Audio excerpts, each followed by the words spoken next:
So my name is Nicola Wallis. I am a Practitioner Research Associate in Early Childhood and Collections, which is a very long job title, here at the Fitzwilliam Museum in Cambridge. So what I do is research that's very close to practice. I work directly with children and families, and I see my work with them as a research practice in itself.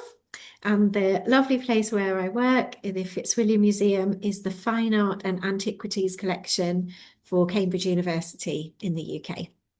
Amazing. That's so amazing. And before we jump into your work, I would love to know what's your first early memory of engaging in art, objects, or stories that felt meaningful to you? Okay, so thinking about this, I have two kind of they feel like really early foundational memories. One of them is a kind of more vague memory just of being in nursery and having a lot of freedom to explore with materials. I don't really remember anything particularly that I made or created, but I remember having like the feel of paint, the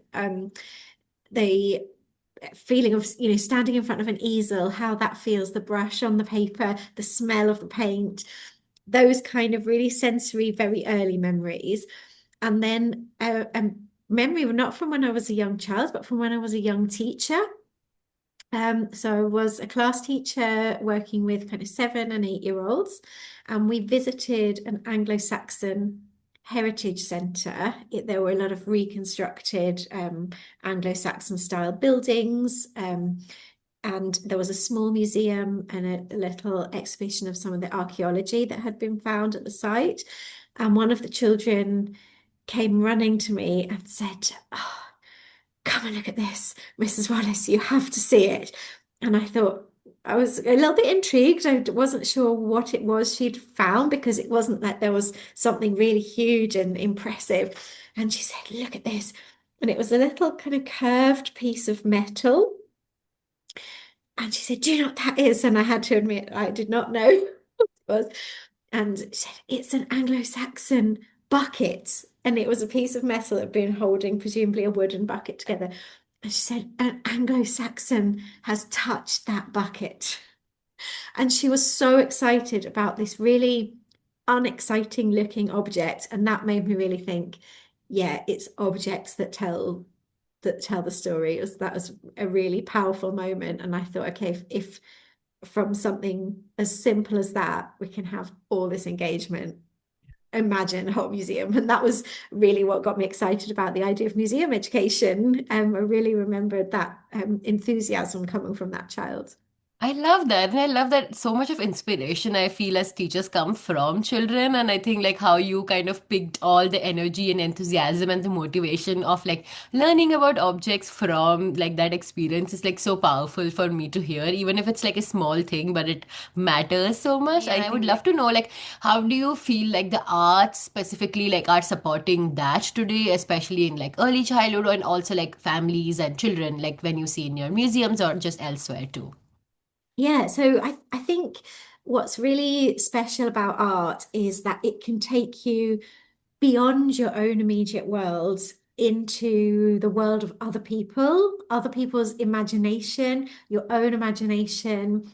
And it's a place where you can kind of blend and process real experience, but mix them in with fantasy, imagination. So there's so much possibility there, and you're not limited by your age or the place that you are or your language skills or a role that you have to play in your family. So I think art as a sort of a space of possibility is what's really appealing to me, and I think that is such an important um, activity for very young children who can be quite limited in terms of opportunities to make their own decisions, make their own choices in part of their daily life. Their schedules are planned and carried out by other people. Things just arrive and they have to kind of get on with it.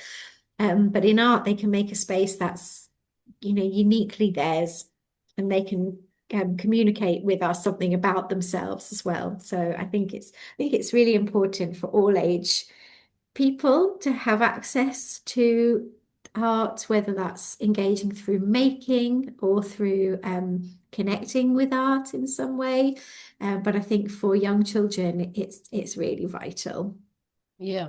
No, and I would love to know, that's so interesting. And I would love to like dig deeper into this perspective as an idea which you had just like shared about, and like how you feel like perspective building supports children, and like just art support children in this, and which like maybe the other learning modalities might not. And like what do you feel is so like unique about this approach? Yeah, so I think something that's quite unique about art and art making is that it resists pinning down meanings. So much of the other ways that we have of understanding the world and coming to know the world is all about, this is called a dog, and that's a dog, and now you know. And if you call it something else, that's not right.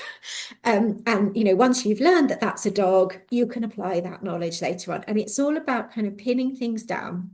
And that's really important because we need to pin down certain meanings so that we can understand each other and, create new things together. But with art, that you can resist that. You can keep meaning open. So you can be creating something before you've decided what it's going to be. The material suggests, or maybe it isn't even anything. Maybe it's just a record of your movement. Um, and I think, and then there are opportunities where you may have an understanding of what you were bringing to an art piece or how you saw a painting, a sculpture. Somebody else sees it completely differently, and there's no need for you to enter into any kind of conflict about that. Both of you can be right. Those different interpretations can sit alongside. If you meet the art piece or the art making activity another time in your life, it may go differently. That doesn't mean you did it wrong before. So I think that kind of tolerance of difference, of possibility, is something that's quite special about art making. We're not trying to prove a point here.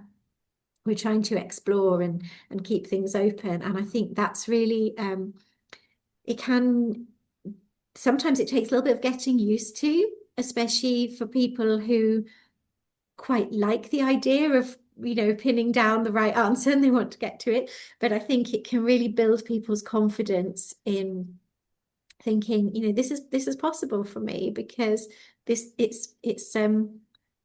is how I see something. This is a choice I'm making. So I think it offers a different way of looking at the world than, for example, verbal language might do. Yeah, I love that. I love that this whole like bigger idea and like things about like opening up space for dialogue and imagination, and like we are so like eager to jump to conclusion nowadays, and that is why it's creating so many like community issues which we are looking at. And I think this whole idea of dialogue and being okay with other perspectives is so like interesting to me, which like museums or like spaces of informal spaces bring for families and children. And I would love to like hear more about like what have been your experiences from ground being with children and families, and if they have expressed their experiences with arts, and like how if they would have not been able to experience that if it was otherwise, like something about your stories. Yeah, so one story that I really it really is kind of stuck with me at the time was very beautiful. So we were working with a group of children, not actually in a family context. They were visiting with their local preschool as part of an extended project. So we got to know the group quite well. They got to know the museum well. They had favorite places, favorite objects, and things they like to do. They were kind of over the weeks that they visited, they were learning to sort of define themselves in terms of different parts of the museum, their favorites and things they like to do in certain spaces. And so we were kind of responding to that. And in our big main gallery in the museum, one of our education team assistants here drew an enormous floor plan of the gallery. It wasn't the size of the whole floor, but it was very large scale and huge pieces of paper that we sellotaped together. And we put this floor plan down in the middle of the gallery. And we just invited the children to add. And we said, here we've got the outline of the gallery here, and it had a few features like benches and seating areas, those kind of things. We were inviting them to add to it. And we wondered if they might add favorite artworks to it, because they were right there in the gallery, they could have drawn them.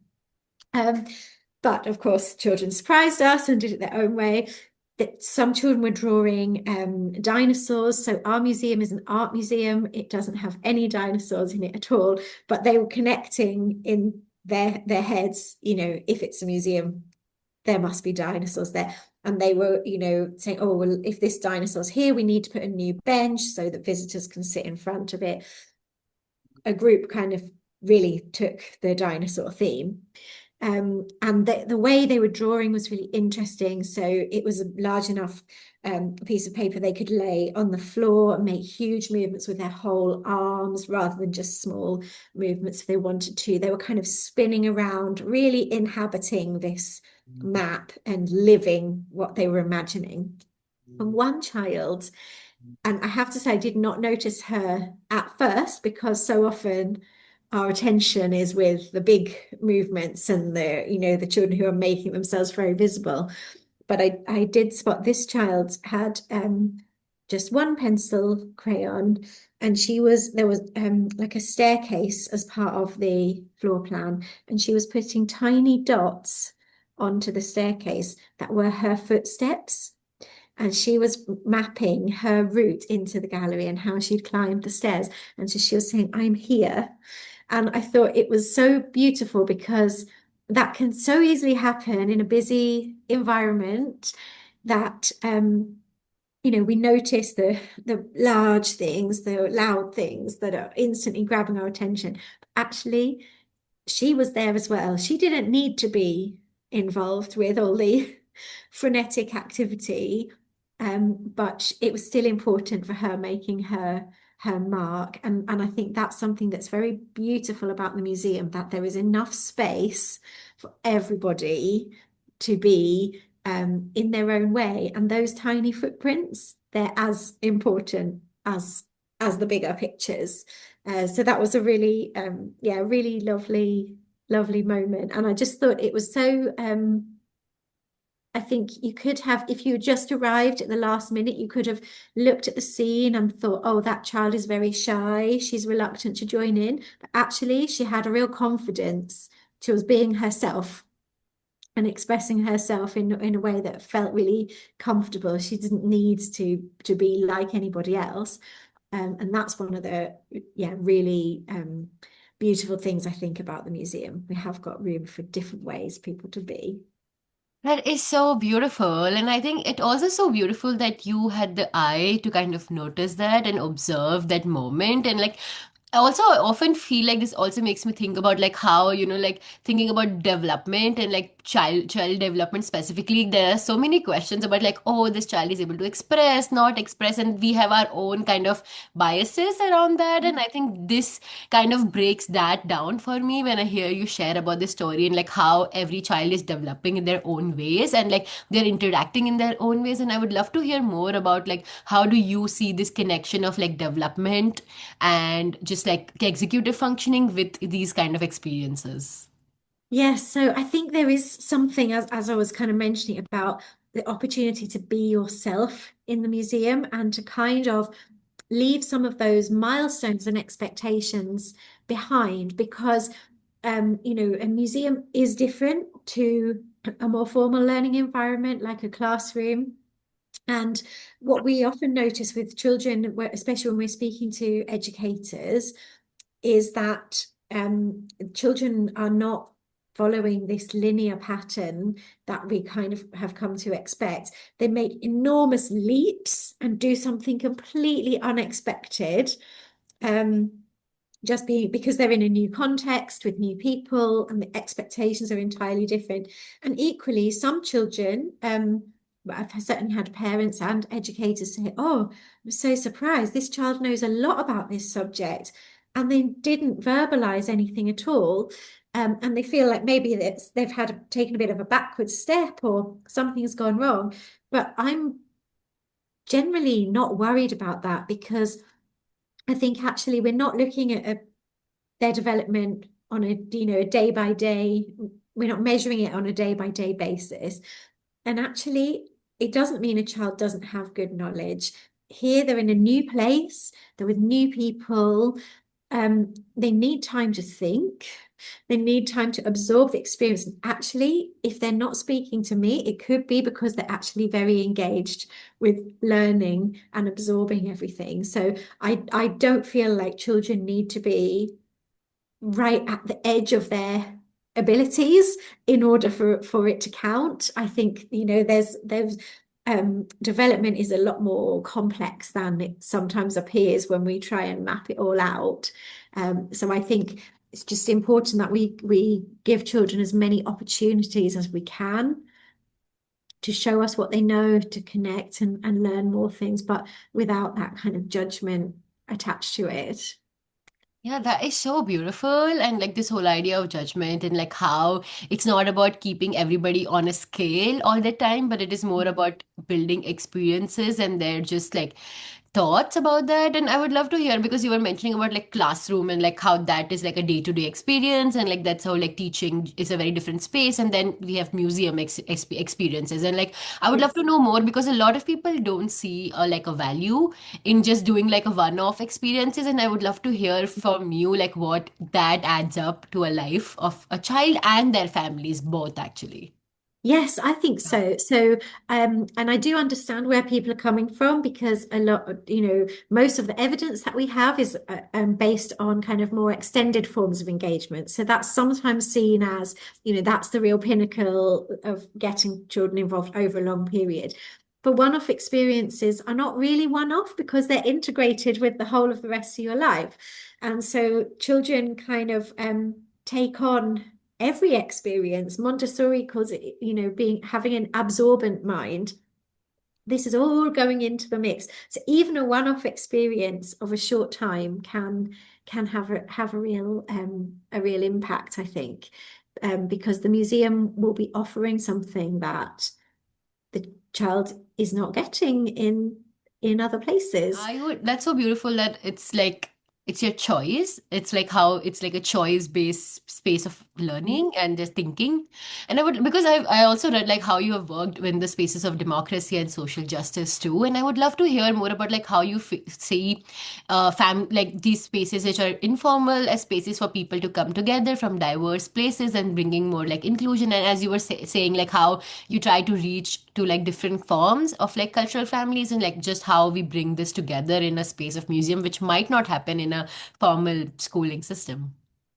Yeah, so I think there's something around museums offer an opportunity to kind of recognize that meaning making is a dialogue, or probably more truthfully, a polylogue. The ways that we understand the world, it's not just a direct relationship between ourselves and the outside, because we all have all our family, cultural influences on how we understand things. There's so many contextual factors that come into play. And I think museums give us an opportunity to see, okay, this is meaning is something we create together. Understanding is not something that we hold in our own brains. It's networked knowledge with all the other people in our lives, whether those people are there directly, such as our family members or, museum educators, teachers, whoever is around, but also people who are no longer with us, but artists, designers of buildings. They may not be physically here with us, but they're shaping our interpretation.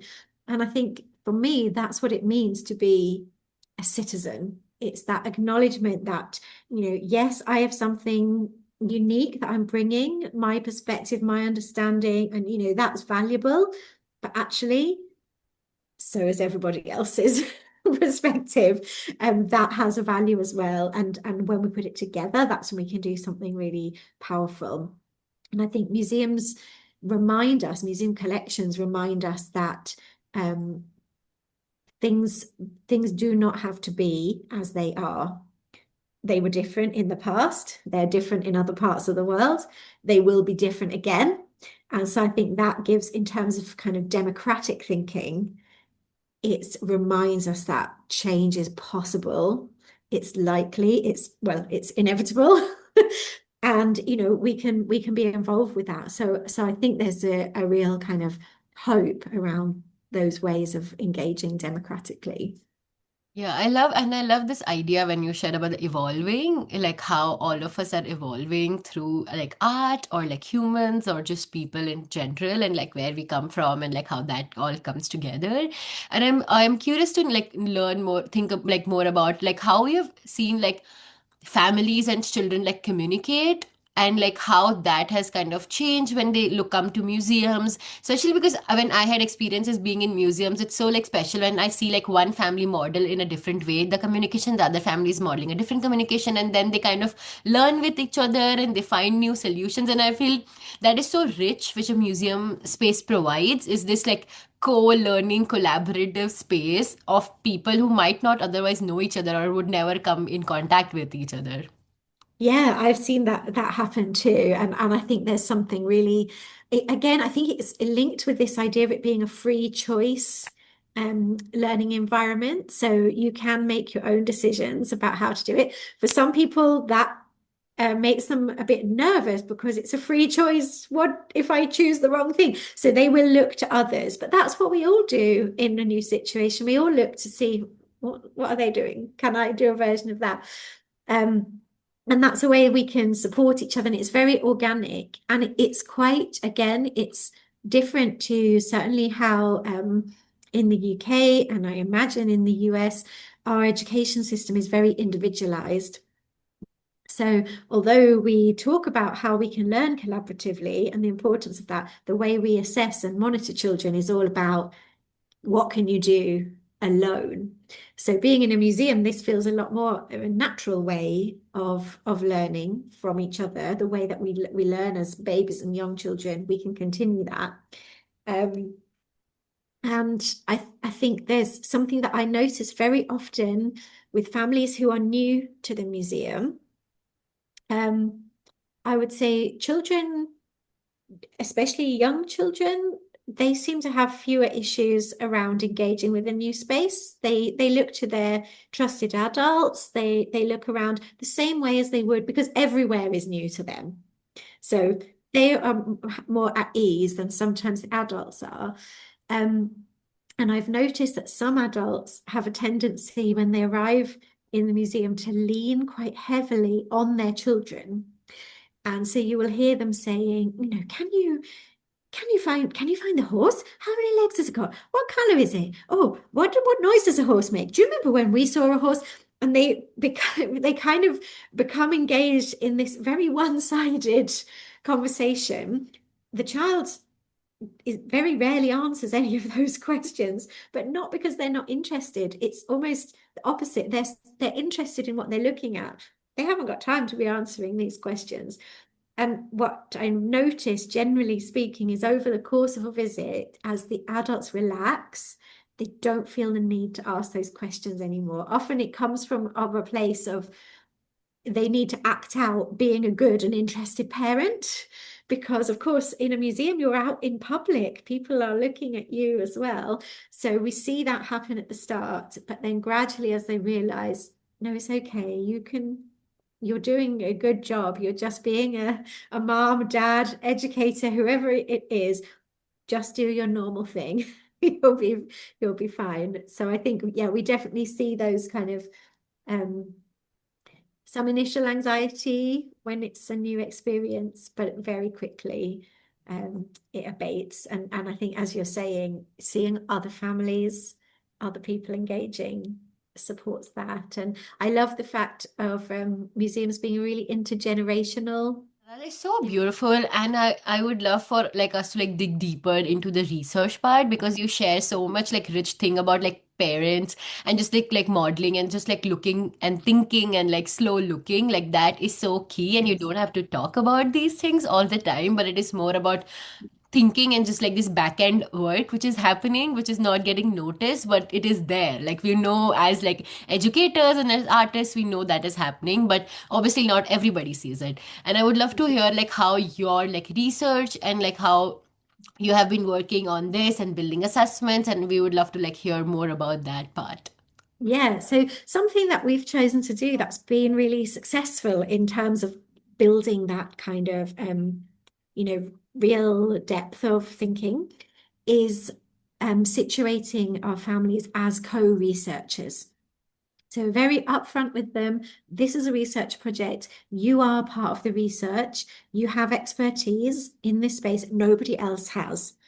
And parents are quite used to being told that, you know your child best, but we're asking them to almost not just tell us what they already know about their child, but find out something new about their child. Because although they're the expert on their child, they don't yet know about their child in the museum space. So we've given them some tools in terms of observations. So for our last project, looking at family welcome, we had a variety of things. So we asked parents to map how the children were moving around different spaces. We had a kind of emotions thermometer that was asking them to kind of try and assess based on their children's responses how they were processing the experience emotionally. We asked them to, just note down things that seem to be significant to them. And what we found from that was we got some excellent data, things that we would not have been able to notice because we gave the families lots of tools to support observing their children. And some of the feedback that we had from that, alongside the really high quality data, was the parents recognized something in their children that they hadn't seen. So it was really lovely in terms of them saying, "Oh, he's so curious. He has such attention to detail." They were really appreciative of the skills that their children were showing them. The children, I don't think, were any different. They would have done that anyway, but it's the kind of thing as adults, we often miss it. We think we're looking at the main thing and we miss some of those tiny details. So I think positioning adults as co-researchers has been really helpful. And again, That is so beautiful to kind of like hear how like this is an impact of like children, like parents, like making learning visible. Like we speak about that so much for the students always, but this is the first time I'm listening like how it is for the parents and just like caregivers or families who are kind of supporting this co-work. And like so much of their time children live at home, and like this is such a key of like modeling that kind of environment at home and just kind of leading this curiosity everywhere they go, because museums are everywhere. Like it's basically just looking at things in a eye or like an artful eye. so, and I feel like it's something maybe in our world we are appreciative of it, we understand it, we maybe don't mention it enough, but for some people, some families, this is totally new and it's a real revelation. And I think that we found that it was quite empowering for parents to have these skills because, as you say, we think of the museum as a place of sort of heightened attention where you can really look, but children are bringing that heightened attention to all kinds of experiences. And so then once you've spotted it, you start noticing it everywhere. What kind of challenges have you seen working in these areas? Yeah, so I think there's some challenges that probably would instantly spring to mind around, the younger the children are, the less they are perceived as a valuable audience for the museum. So there's a kind of a real challenge there. There are some practical issues, but I think actually a lot of the practical issues, we make them bigger than they are. So families are very good at navigating spaces, finding ways around a less than ideal situation. But sometimes I think we put those barriers almost in place ourselves, that we think, oh, this isn't really a very ideal space for young children. So, maybe we shouldn't invite them in here. I think a more important one is this really like how young children are perceived, and I think that's a barrier that we bring ourselves, which we've absorbed from our culture that says children are less than adults, children are not yet, fully part of the community. And we have to kind of actively deconstruct those messages. Um, but also our institutions are also perpetuating that. So I would say that's the biggest barrier, perception of children in society. And Malaguzzi says, your image of the child is where teaching starts. So we have to actively bring ourselves into a position where we are genuinely valuing those children as capable, equal contributors. Once we're there, we've overcome a lot of the barriers, because if you believe children are capable, then they are capable of functioning in all kinds of spaces, and they are capable actually of overcoming barriers with you. I think as another kind of potential a barrier or a limitation to some of the work, and we know this is acknowledged in a lot of the literature around museum education, but also kind of arts and cultural engagement, is that certain populations are overrepresented, particularly in the research, but also in cultural participation. Those are so certainly within the UK, and I would imagine in other countries as well. This tends to be the more well-educated families, the wealthier families, those who are more socially kind of advantaged are participating more than, for example, racially minoritized families, families with disabilities, mental health challenges, all of those things. So that's also something that we need to tackle, I think, to examine why that is and what we can do about it. Because if we believe that participation in arts and cultural activities is beneficial, but it's only really available to certain parts of the population, that's problematic. So that's another kind of area of development for this work, I would say. Yeah, that's such a like a big question of like who is part of this spaces and who's like privileged enough and like who has the opportunity to be able to even have the time and like have the resources to come and visit these spaces. But I also believe on like the optimistic side is like that's also all about like a domino effect. It's like even if those five families are coming, it's like at least they will talk to maybe two other families and they might lead to coming to 10 other families. And like I think I believe is like we can do what we can do sort of a situation, and we are trying our best to be supportive. And I would love to know like because you're doing so, because this is specialist, you also do research in with the museum education world. It's like two things coming together. And what kind of research led actions have you seen like supporting mindset shift, not just like for caregivers or families, but even for like leaders or like admin who work in museums maybe but don't understand a lot about the education part of things and like how. Yes, so I think again, what I would probably say this is an issue of communication. And I would say in our society, we have relatively limited communication in a lot of organizations between children and adults. And that, in my opinion, that's why often education kind of services get a little bit siloed, because they're seen as something to do with children and younger people. So they're separate to the rest of the museum. And I think what's been really valuable for us is actually kind of breaking down some of the differences between perceptions of how an adult experiences the museum and how a child experiences the museum.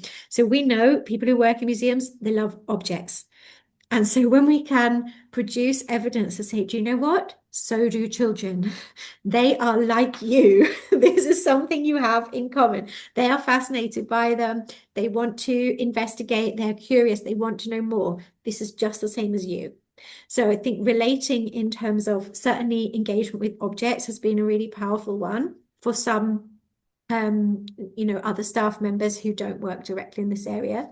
Another one has been around issues around kind of the museum mission And many people in the museum are very passionate about broadening the audience and making the museum more accessible. And I was just kind of thinking back to your previous point about sometimes it's working with five children or, a small number of people from a community with this sort of domino effect. And we have a saying here as well that sometimes the invitation is enough. So, excluding people takes a long time. And so this has been, this has taken place over many years, decades, things. So it's going to take a long time to repair that broken trust and that feeling of exclusion. So sometimes we offer an invitation, it may not be accepted, but that doesn't mean it didn't have any impact. Another time, another invitation, all it's a kind of, very gradual process. And I think that's something that we can also feed in to say, actually, if we're only ever working with adult groups in terms of trying to make new connections, they have already maybe experienced some negative experiences towards the museum, or if we start with very young children, this is a chance for us to build a different kind of relationship with people. So I think that's another way that we can say, actually, this is working with children is this is part of our work as a cultural organization with civic responsibilities in the community. So I think when we're trying to explain our work and the impact, we need to kind of consider, how does this align with what other people are doing? And I feel like work with children we're not fighting against any other activities in the museum. In fact, we're really aligned with it. We just need to kind of make the connection sometimes with people. And I think that's our role as educators, because it's hard for children to do that. They're not always in the spaces, they're not involved in the conversations where they're able to put that point across. So there's a role for us as educators to be their advocates and speak, on their behalf in those spaces. No, that is so beautiful. And also, it's so like intriguing to me is like how these spaces open up also spaces for people who have no idea about arts, and have like not been introduced to arts in so many schools, as we know, like how art is taught traditionally and it's so outcome based and there is no dialogue about arts. And I feel like these spaces of open-endedness kind of like breaks that rigid thinking about what art should be like and what it should not be like. And I think that is itself so powerful to bring that mindset shift when like others see that happening. Even educators, I feel like even educators need that a lot of times. Yeah, I think so. And I think it's a way of maybe unlearning some things. And, I think, you know, everyone has a second chance, a third chance, fourth chance, and I think being in a space with a very young child is an opportunity to look at things afresh. Even something you know very well, if you look at it with a young child, you will see it differently. And I think that can be really helpful. So we have, parents, carers, educators who will say to us, I'm not interested in this at all, but I've come because I wanted to bring my child. But actually, through that experience, their perception has changed. So I think when we're working with a child, we're never just working with a child, it's always the people around them as well. I would love to Yeah. like just towards the end of this conversation like hear more about like you have mentioned about this like here and there, but I would love to like hear about like what do you feel like about how arts based experiences bring to us being like humans and like bringing the belonging and like just the participation of being in a democratic society. How do you feel like that has impacted? Yeah, so I think this idea of and I think children are absolutely brilliant at this. So I've been reading lately about the kind of a distinction between curiosity and wonder. And the idea that curiosity is something, you have a question or something, an idea, and so you investigate and then you satisfy your curiosity and you found it out. So it's done. Whereas wonder has this kind of real open-endedness. So you still are curious, you're still driven to find out more, but it's never going to be satisfied. And I think that's, to me, that's where arts and cultural experiences sit. It's opening up this sense of wonder. And I think that surely wonder is universal, across cultures, across time. Sustains us because, we're always, human beings are always asking, what about this? If we ask ourselves questions we know we can never answer. And we ask, sometimes we ask the same questions for our whole life that we know we'll never find an answer, but when it still energizes us. And I think art can be part of that, kind of pushing those questions, pushing that curiosity. How on earth could this have happened? How could somebody come up with this? And I think feeling like you're part of a world where everybody has this incredible sense of wonder about things and being part of it. I think that's really, really joyful. I think it's very energizing, and I think it's very democratizing because none of us know. None of us know really, why certain artworks really catch our attention, certain things no interest at all, but somebody else absolutely loves it. We can't explain that, but we're still fascinated by it. I would say the superpower of art, I would say, is it's really bringing people together who will never meet. And who have nothing to do with each other. So I guess it's a kind of teleporting power, can take you places you could never go. That's a superpower. Beautiful. Oh my, I love that. Thank you so much. Thank you so much for this beautiful conversation.